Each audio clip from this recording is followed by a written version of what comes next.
नमस्कार। प्रभात साक्षी news network और आप सभी का स्वागत है। प्रधानमंत्री नरेंद्र मोदी ने आज तीर्थराज प्रयागराज की पावन धरा पर त्रिवेणी संगम में पूजा अर्चना कर 13 जनवरी से 26 फरवरी तक होने जा रहे महाकुंभ के सफल आयोजन की कामना की। पीएम मोदी ने इस अवसर पर गंगा, यमुना और सरस्वती की त्रिवेणी की आरती कर वैश्विक कल्याण का भी संकल्प लिया।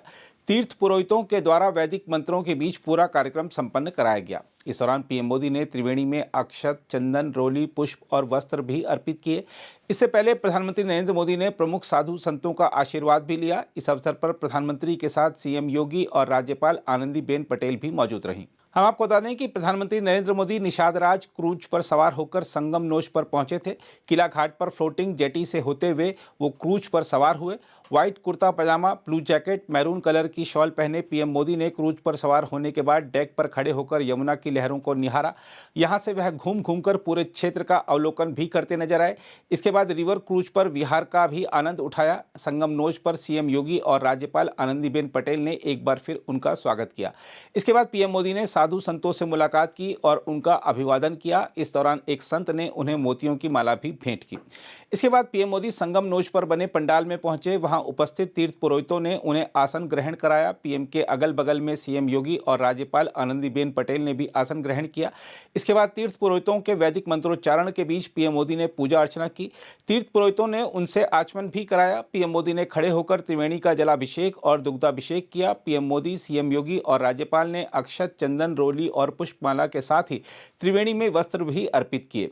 इसके बाद पीएम मोदी ने विशेष रूप से सजाए गए प्रांगण में फोटोशूट भी कराया। इस ऐतिहासिक कार्यक्रम के दौरान उत्तर प्रदेश के उप मुख्यमंत्री केशव प्रसाद मौर्य, ब्रजेश पाठक और मुख्य सचिव मनोज कुमार सिंह भी मौजूद रहे।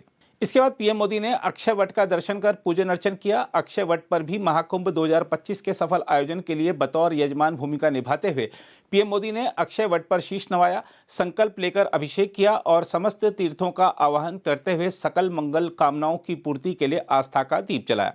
इसके उपरांत उन्होंने अक्षय वट की प्रदक्षिणा की और समस्त विश्व के कल्याण की कामना की। पीएम मोदी ने न केवल इस परम पावन तीर्थ पर पूजा अर्चना की बल्कि कॉरिडोर को लेकर हुए कार्यों का अवलोकन भी किया।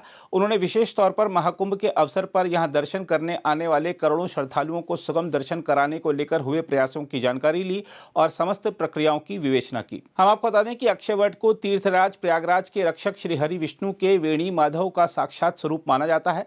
उल्लेखनीय है कि अक्षय वट को कॉरिडोर रूप में महाकुंभ 2025 के पूर्व सुव्यवस्थित करने का कार्य प्रधानमंत्री मोदी के विजन और सीएम योगी के कुशल क्रियान्वयन में किया गया है।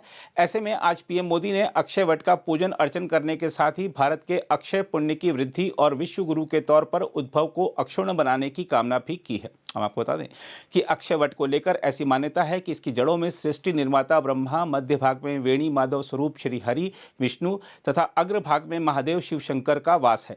इसकी पूजा के साथ ही समुद्र मंथन से प्राप्त 14 रत्नों में कल्प वृक्ष के अंश के रूप में भी अक्षय वट की मान्यता है। पुराणों में प्राप्त उल्लेख के अनुसार सर्व सिद्धि प्रदान करने वाली आध्यात्मिक शक्ति के केंद्र के तौर पर प्रसिद्ध अक्षय वट ने मुगल काल व अंग्रेजों के शासन में पराभव का दंश झेला, मगर इसके बावजूद वह अक्षुण्ण बना रहा और आज सनातन धर्म के ध्वजवाहक के तौर पर सकल विश्व में अपनी पहचान को पुख्ता कर रहा है। अक्षय वट के बारे में यह भी प्रसिद्ध है कि प्रभु श्री राम लंका विजय के उपरांत अयोध्या लौटने से पूर्व पुष्पक विमान से आते हुए अक्षय वट के दर्शन करने के लिए आए थे। उनके साथ माता सीता और भ्राता लक्ष्मण भी थे और अक्षय वट पर इन तीनों के ही विग्रह का पूजन होता है। हम आपको यह भी बता दें कि हर 12 साल में आयोजित होने वाला महाकुंभ इस वर्ष प्रयागराज में 13 जनवरी यानी पौष पूर्णिमा से 26 फरवरी यानी महाशिवरात्रि तक आयोजित किया जाएगा। महाकुंभ मेला अनुष्ठानों का एक भव्य आयोजन है। त्रिवेणी संगम पर करोड़ों तीर्थयात्री इस पवित्र अनुष्ठान में भाग लेने के लिए एकत्रित होते हैं। ऐसी मान्यता है कि पवित्र जल में डुबकी लगाने से व्यक्ति अपने सभी पापों से मुक्त हो जाता है, खुद को और अपने पूर्वजों को पुनर्जन्म के चक्र से मुक्त कर अंततः मोक्ष या आध्यात्मिक मुक्ति प्राप्त कर सकता है। स्नान अनुष्ठान के अलावा तीर्थयात्री पवित्र नदी के तट पर पूजा भी करते हैं और विभिन्न साधुओं और संतों के नेतृत्व में ज्ञानवर्धक प्रवचनों में सक्रिय रूप से भाग लेते हैं। अक्षय वट के दर्शन और पूजन के बाद प्रधानमंत्री ने हनुमान मंदिर और सरस्वती कूप में दर्शन और पूजन किया। प्रधानमंत्री ने मंदिर के प्रमुख कॉरिडोर का भी उद्घाटन किया। इनमें भारद्वाज आश्रम कॉरिडोर, श्रृंगवेरपुर धाम कॉरिडोर, अक्षय वट कॉरिडोर, हनुमान मंदिर कॉरिडोर आदि शामिल हैं। इन परियोजनाओं से श्रद्धालुओं की पहुंच आसान होगी और आध्यात्मिक पर्यटन को भी बढ़ावा मिलेगा। हम आपको यह भी बता दें कि प्रधानमंत्री ने महाकुंभ मेला 2025 के लिए विकास कार्यों का निरीक्षण करने के साथ ही करीब 7,000 करोड़ रुपए की लागत वाली कई विकास परियोजनाओं का उद्घाटन और शुभारंभ भी किया। इन परियोजनाओं से न केवल केवल महाकुंभ 2025 के आयोजन को भव्य और दिव्य बनाने में मदद मिलेगी, बल्कि प्रयागराज को भी एक नई पहचान मिलेगी। प्रधानमंत्री ने अपने संबोधन में कहा भी कि महाकुंभ हमारी आस्था, अध्यात्म और संस्कृति का दिव्य महोत्सव है। इसकी तैयारियों का जायजा और विभिन्न विकास कार्यों के लोकार्पण के लिए प्रयागराज की पवित्र भूमि पर आकर मैं सौभाग्यशाली महसूस कर रहा हूं।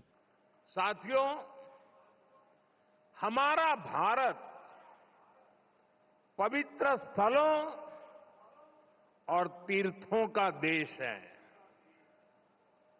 ये गंगा, यमुना, सरस्वती, कावेरी, नर्मदा जैसी अनगिनत पवित्र नदियों का देश है।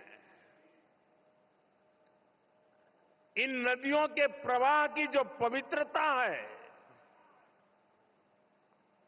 इन अनेकानेक तीर्थों का जो महत्व है, जो महात्म्य है, उनका संगम, उनका समुच्चय, उनका योग, उनका संयोग, उनका प्रभाव, उनका प्रताप, ये प्रयाग है।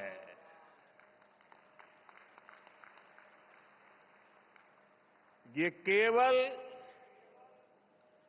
3 पवित्र नदियों का ही संगम नहीं है। प्रयाग के बारे में कहा गया है, माघ मकरगत रवि जब होई,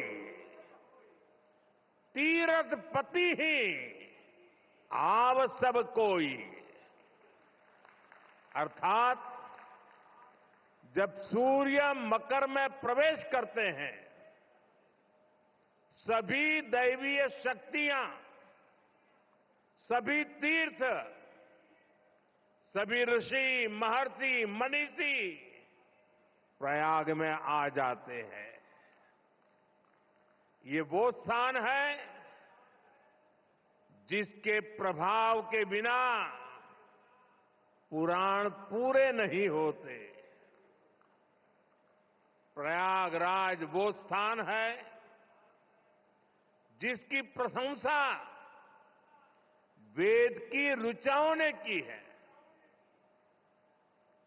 भाइयों बहनों, प्रयाग वो है जहां पग पग पर पवित्र स्थान है, जहां पग पग पर पुण्य क्षेत्र है।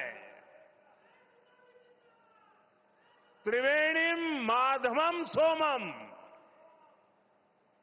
भरद्वाजम च वासुकिम वंदे अक्षयवटम शेषम प्रयागम तीर्थनायकम। अर्थात त्रिवेणी का त्रिकाल प्रभाव, वेणी माधम की महिमा, सोमेश्वर के आशीर्वाद, ऋषि भारद्वाज की तपोभूमि, नागराज वासुकी का विशेष स्थान, अक्षय वट की अमरता और शेष की अशेष कृपा, ये है हमारा तीर्थराज प्रयाग।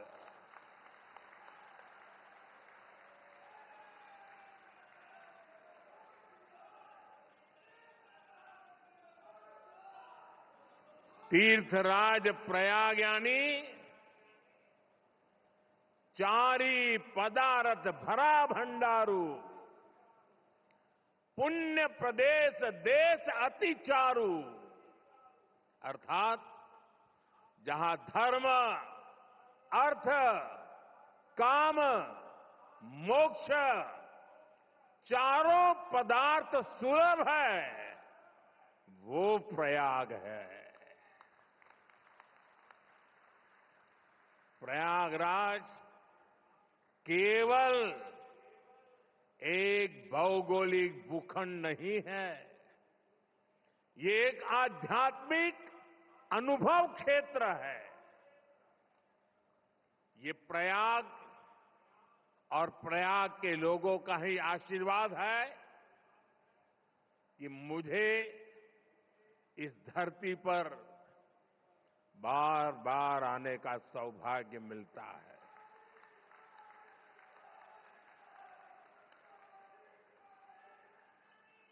पिछले कुंभ में भी मुझे संगम में स्नान करने का सौभाग्य मिला था और आज इस कुंभ के आरंभ से पहले मैं एक बार फिर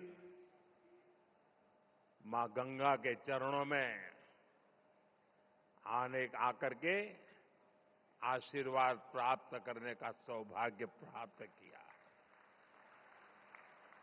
आज मैंने संगम घाट के लेटे हुए हनुमान जी के दर्शन किए, अक्षय वट वृक्ष का आशीर्वाद भी प्राप्त किया। इन दोनों स्थलों पर श्रद्धालुओं की सहूलियत के लिए हनुमान कॉरिडोर और अक्षय वट कॉरिडोर का निर्माण हो रहा है। मैंने सरस्वती कूप रीडेवलपमेंट प्रोजेक्ट की भी जानकारी ली। आज यहां हजारों करोड़ रुपए के प्रोजेक्ट का लोकार्पण हुआ है। मैं इसके लिए आप सबको बधाई देता हूं। साथियों, महाकुंभ की परंपरा का सबसे अहम पहलू ये है कि इस दौरान देश को दिशा मिलती है। कुंभ के दौरान संतों के वाद में, संवाद में, शास्त्रार्थ में, शास्त्रार्थ के अंदर देश के सामने मौजूद अहम विषयों पर, देश के सामने मौजूद चुनौतियों पर व्यापक चर्चा होती है और फिर संत जन मिलकर राष्ट्र के विचारों को एक नई ऊर्जा देते थे, नई राह भी दिखाते थे। संत महात्माओं ने देश से जुड़े कई महत्वपूर्ण निर्णय कुंभ जैसे आयोजन स्थल पर ही लिए हैं। जब संचार के आधुनिक माध्यम नहीं थे, तब कुंभ जैसे आयोजनों ने बड़े सामाजिक परिवर्तनों का आधार तैयार किया था। कुंभ में संत और ज्ञानी लोग मिलकर समाज के सुख दुख की चर्चा करते थे, वर्तमान और भविष्य को लेकर चिंतन करते थे। आज भी कुंभ जैसे बड़े आयोजनों का महात्म्य वैसा ही है। ऐसे आयोजनों से देश के कोने कोने में समाज में सकारात्मक संदेश जाता है। राष्ट्र चिंतन की ये धारा निरंतर प्रवाहित होती है। इस आयोजन के नाम अलग अलग होते हैं, पड़ाव अलग अलग होते हैं, मार्ग अलग अलग होते हैं, लेकिन यात्री एक होते हैं, मकसद एक होता है। साथियों, हमारी सरकार ने विकास के साथ साथ विरासत को भी समृद्ध बनाने पर फोकस किया है। आज देश के कई हिस्सों में अलग अलग टूरिस्ट सर्किट विकसित किए जा रहे हैं। Ramayan circuit, Shri Krishna circuit, Buddhist circuit, Tirthankar circuit, इनके माध्यम से हम देश के उन स्थानों को महत्व दे रहे हैं जिन पर पहले फोकस नहीं था। स्वदेश दर्शन योजना हो, प्रसाद योजना हो, इनके माध्यम से तीर्थ स्थलों पर सुविधाओं का विस्तार किया जा रहा है। अयोध्या के भव्य राम मंदिर ने पूरे शहर को कैसे भव्य बना दिया है, हम सब इसके साक्षी हैं। विश्वनाथ धाम, महाकाल, महालोक, इसकी चर्चा आज पूरे विश्व में है। यहां अक्षय वट कॉरिडोर, हनुमान मंदिर कॉरिडोर, भारद्वाज ऋषि आश्रम कॉरिडोर में भी इसी विजन का प्रतिबिंब है।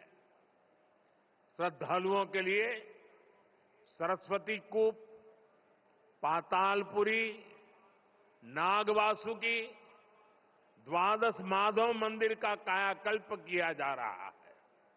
साथियों, हमारा ये प्रयागराज निषाद राज की भी भूमि है।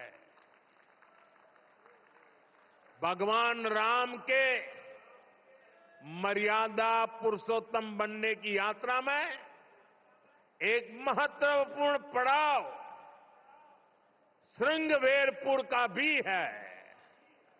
भगवान राम और केवट का प्रसंग आज भी हमें प्रेरित करता है।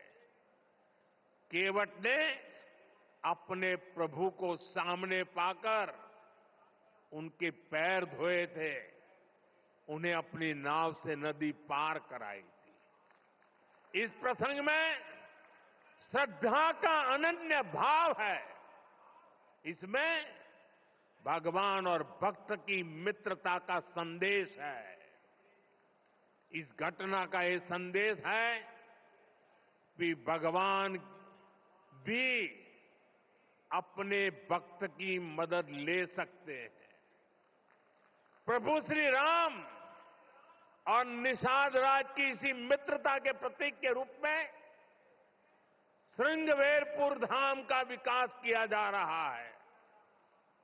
भगवान राम और निषाद राज की प्रतिमा भी आने वाली पीढ़ियों को समता और समरसता का संदेश देती रहेगी। अगर आप भी लेना चाहते हैं देश दुनिया की तमाम जानकारी तो आज ही सब्सक्राइब करें हमारे चैनल को। साथ ही नीचे दिए बेल आइकन को जरूर दबाएं ताकि हर अपडेट आप तक पहुंच सके।